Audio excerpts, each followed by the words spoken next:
Welcome to Let Me Fix This. Enjoy the video. In this video, I will explain how to replace an alternator.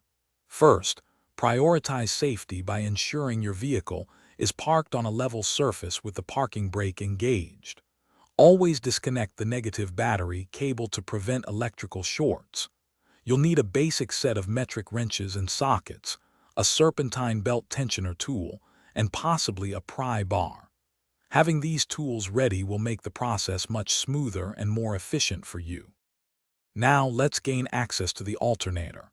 Depending on your vehicle model, you might need to remove the air intake assembly or other components that are in the way. Once you have a clear view, locate the serpentine belt tensioner.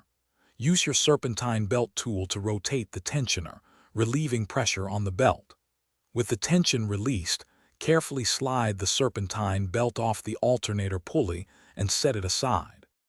With the belt off, it's time to remove the old alternator. You'll typically find two electrical connections, a main power wire, usually secured with a nut, and a multi-pin electrical connector. Disconnect both of these.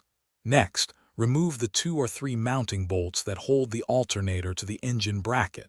Once all bolts are out, carefully wiggle and pull the old alternator free from its mounting points.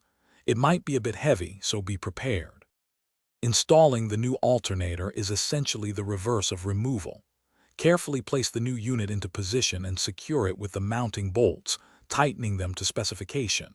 Reconnect the main power wire and the electrical connector, ensuring a snug fit. Route the serpentine belt back onto all pulleys, using the tensioner tool to create slack. Finally, reinstall any components you removed, reconnect the battery, and start your engine to confirm proper charging. Thanks for watching. If you found this helpful, don't forget to like and subscribe.